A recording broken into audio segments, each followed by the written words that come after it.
Hey y'all, and welcome back to another installment of Recession Millionaires. I'm Dr. Brianna Whiteside, and today I am giving you an update of my savings goal. Now, if you don't know, at the end of March, I had $35 in my savings account, which meant that I had come to the end of my nest egg. And it was a terrifying time for me, especially not having a job almost a year now, because my last working day was June 2024.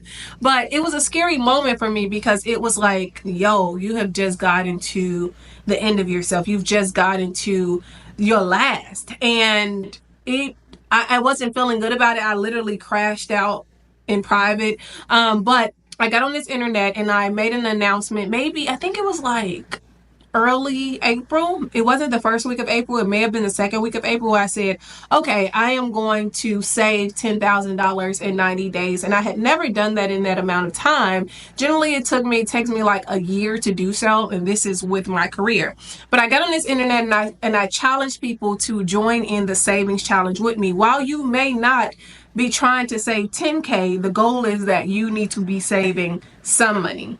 And so at the end of April, I gave an update of where I was on April 28th. And in the screenshot here, you see that I had managed to save $5,000 in 1 month. I don't even know how it fully happened, but I used all my gifts. I used all my talents. I was trading. I was doing everything that I could do to make it to this goal in 90 days. And it just so happened that I had made it halfway in 30 days. Talk about supernatural grace, right?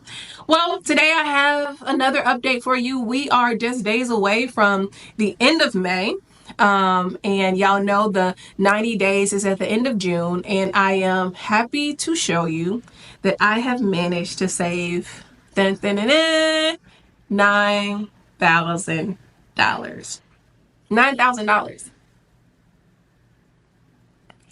Last video, I was crying because I wasn't happy. I was frustrated. I was mad. This video, there's a totally different change in tone and tune because I have stepped into a deeper awareness and a deeper consciousness and a deeper grace and understanding that you can do whatever it is that you put your mind to. You don't necessarily have to depend on the system of your job or have a job to create wealth. The Bible doesn't even say, I've given you the power to go to job and get money to survive. No, it doesn't say that. That scripture says that God has given us the power to create wealth. And because I try to stand on Bible, I said, okay, well, let me just put this to the test. Let me see if my talents are going to work out for me. Let me see if the Bible is true. Like, I'm not afraid to test God in what this word says.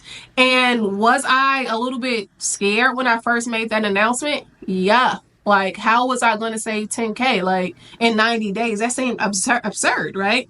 Or was I fearful that I wasn't going to get there? Yes, I was. Like, I was not as confident. But one thing I do know is by the time it leaves my mouth and I announce it to someone else, I've already decided to do it. So if you hear me say I am going to do something, just know that I've already decided to do it in private. And so when I checked my account the other day and it's all, yo, you really saved $9,000 in less than 60 days.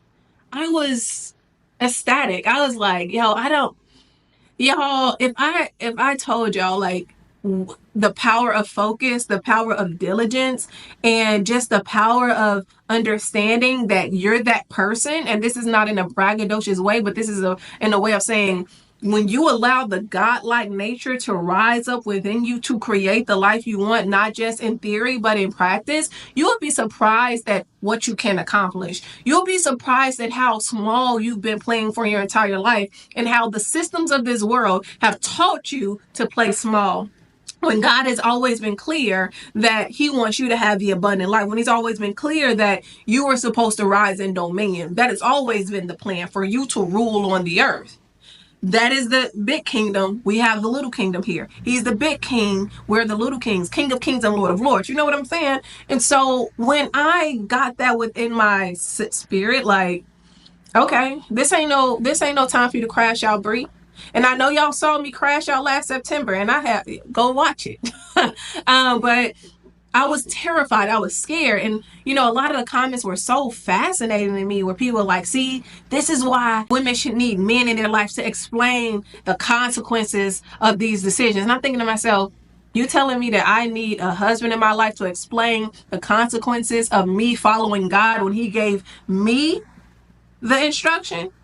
When he didn't give me said husband, you telling me that I need a man to stand between me and God when the veil was already ripped to explain to a grown woman who has done her due diligence, who has built up wealth or was building wealth, who has rose to the heights of her career. You mean to tell me that I need another person to explain to me something that I already know?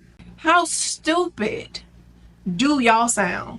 So now my question is, where is this guy that y'all said that I needed to help me explain how I managed to save $9,000 in less than 60 days? And this is not me saying I don't need a man. This is not it. I honor men. I think that they're incredibly valuable to the woman and the family structure. But this is me coming against this ideology that women are unintelligent, that women of God are somehow less than, that we don't know how to manage money, that we're somehow like uneducated and not smart.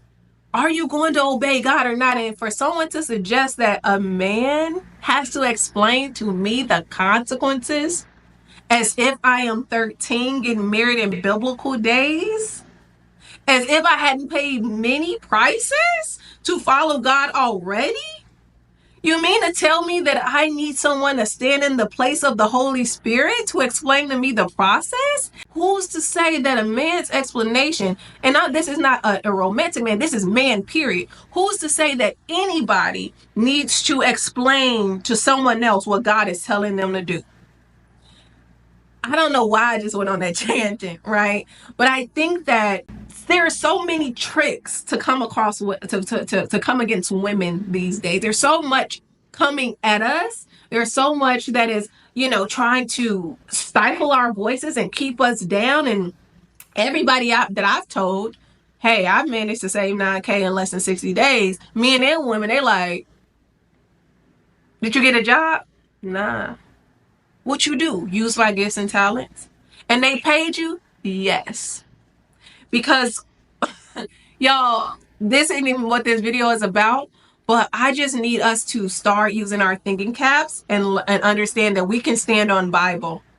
We can stand on the word of God, and obedience may lead you into unsure waters, but you do not need anyone to kind of tell you the risk involved of following God. You know the risk involved in following God. You know the financial risk of your own life because you're the only one living your life. You're the only one aware of where you are. You know the emotional risks. You have an idea. You may not know the very detail and down to the, the minor things. You may not know that, but you have an idea, right? And if I would have listened to people kind of put their fears on me, put their logic on me, I would not be where I am. First of all, I wouldn't have gotten a PhD. That's number one. Second of all, I wouldn't have turned down Princeton, which I did get into their theological program. People like, who turns down Princeton? Me. I wouldn't have done so many things because I wouldn't have had the courage to do said things. So when I get up here and I speak passionately about money and purpose, understand that I've had to push away so many voices, that I've had to even challenge some of the cultural narratives that I had subconsciously believed in order to fight to stand on the word of God, in order to fight to rise in purpose, in order to fight and have the confidence that I needed in the God that I say I serve. And so this $9,000 in less than 60 days, it's not that someone gave me anything. No one gave me anything. I worked. I ain't gonna say work my fingers down to the bone because I haven't.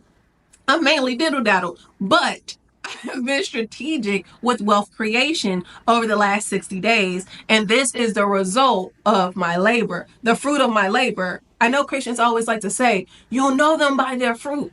Yeah, but that also applies to finances. You'll know them by the way that they handle their finances. You'll know them by the way that they handle their family. You'll know them by the way that they steward their money and their bodies. And this is not just talking about sexual immorality. This is also talking about gluttony. You'll know them by their fruit. This video has turned into something else. But I'm just going with the Holy Spirit. I don't have any notes here. I'm just going with the Holy Ghost, right? And so, y'all, listen. If you're on the savings journey, you need to divorce yourself from the limitations that other people are trying to put on you. You have to divorce yourself from the cultural expectation of what is possible for a you. The world has never seen a you before. The world has never encountered a you before. You haven't even been who you are before. So you have to break up with the preconceived notions that you know everything and allow God to lead you into the abundance that He has for you. Now, this requires surrender. This does require work from you. This does require you to actually believe and not give lip service to belief. This is going to cost you. But as you can see, what cost it took me 11 months to kind of run out of money. 11 months. How many people can leave their job and be okay for 11 months? Not that many. Heck, I didn't even think it was going to be me. I was sure God was coming through for me in month 1. Nah, He let me suffer. He let me suffer. But now look at this. It took me 2 years to build up that money. Man. 2020 and I left in 2023. So 3 years. It took me 3 years to build up. No, because I was still saving. So 2024. I officially left in 2024. So it took me 4 years to build up my nest egg. It's only taken me 3 months to start reproducing and replenishing it. So what I had to do, and it took me 4 years to do, I really believe it's going to take me half the time to do it this time because I've already done it. I've already learned the hard parts. I've already learned the lessons. You know what I mean? And so what I want you to know is that if you put your mind to do something and you have the backing of heaven, you can do it, and you need to choose not to sink or swim. You need to choose swim or swim. That is your only option. Swim or swim. There is no option to sink. You're going to rise to the occasion because you said so, and heaven is backing you. Either you believe it or you don't. And if you're scared, go to church, right? As I don't even know who said that in the song, but you know what I mean. Like, we have to come out of this system. We have to stop giving lip service to belief and saying what we believe, and we're Christians and we stand on this stuff and we never walk in it. What y'all seeing me do is walk in the kingdom. What you're seeing me do is walk in the full manifestation of the book that was written to me. I got the tattoo on my arm. And don't talk to me about no tattoo either, because I don't want to hear it. It's Hebrews 10:7. And it's when Jesus says, I come in the volume of the book that is written of me to do your will, O God. So, of course, my social media handles are what? The Book of Brianna. I am coming in the volume of the book that is written of me in heaven to do your will. So now y'all are watching the book of Brianna unfold. Why? Because it was already written and now I'm just walking it out. Your Bible tells you that you are a living epistle being read by men. Are you going to allow people to read your story, or are you not? Are you going to allow your life to serve as a testimony, or are you not? Or are you going to keep just giving us a trauma story that so many people have and so many believers have, and they never step into the fullness of what God has for them because of fear, because of man-made fear? Some of this stuff is manufactured. Some of this stuff is manufactured by religion.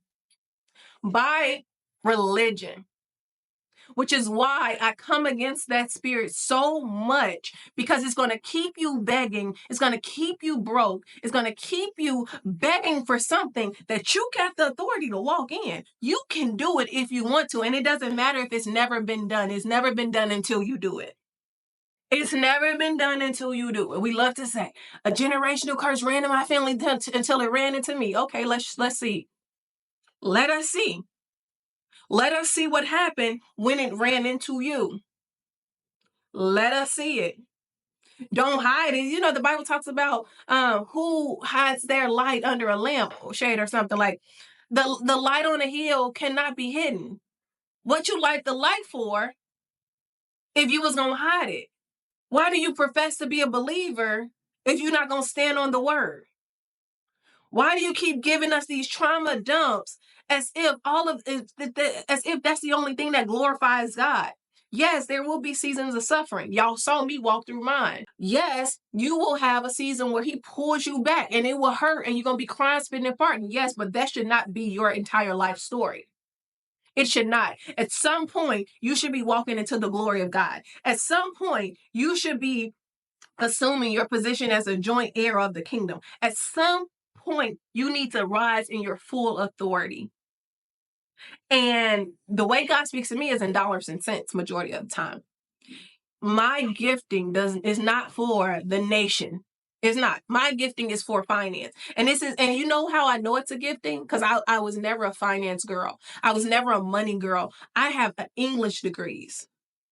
But now I have a new gifting and a new grace that God talks to me in dollars and cents. So when people get on here and they be so mad at me, why are you talking about money? Why are you talking about wealth? Because God, that's my metron. That's my grace. That's my umbrella. You want me to talk about something I have no authority over. You want me to talk about something I have no point of reference for. So basically, you want me to be a parrot. What? If y'all think that I went through the level of suffering that I done went through for the last 11 months to succumb to what people on the internet who don't know me, who ain't got a pot to pee in or a window to throw it out of, listen to you, someone who does not pay my bills, if y'all think for a second that I would privilege anyone's opinion over what God told me to do, you have another thing coming, and I want to encourage you to unsubscribe to my YouTube channel if that's what you want. My metron is finance. My metron is kingdom. If it doesn't fit within those two things, Brianna Whiteside probably ain't gonna talk about it, right? Right. Okay. So anyway, this video has turned into something else, y'all. But for real, I'm just really here to show you that you can do whatever you want to do once you believe in what you say you do. You need to stick to the plan, even when you got to cry, cry tears and you rolling around. Yeah, it's going to hurt. Building wealth is hard, but you get to choose your heart. Are you going to choose the heart of being in lack? Or are you going to choose the heart of being the first recession millionaire in your family? It's really up to you. You get to choose the life you want. I would choose the heart of building wealth as opposed to the heart of poverty, because I was raised in poverty. I know what that feels like. Okay. It does not feel good. And so I would rather endure the pressure and the hardship of building wealth. Okay. So this is the beginning of my journey to becoming a recession millionaire, because if you don't know, recessions are made for millionaires. More millionaires are made in a recession than not. And so if you want to be a part of this cohort of recession millionaires, we got to come on and get with it. Okay. It's not enough to just be praying. You got to use everything in your hand to go and get to the money. I'll see y'all soon in another installment of Recession Millionaires. I hope my journey has encouraged you, and has challenged you to stay true to you no matter what, and build wealth. Build generational wealth so that you can leave an inheritance to your children's children. That's my goal. I don't have children yet, but I want to leave an inheritance to them. So I'm up here showing up. I hope you will show up too. I'll see y'all soon when I give you another financial update. Y'all, it's been real. Oh, be sure to check out the description for more resources. Okay, now this time, bye.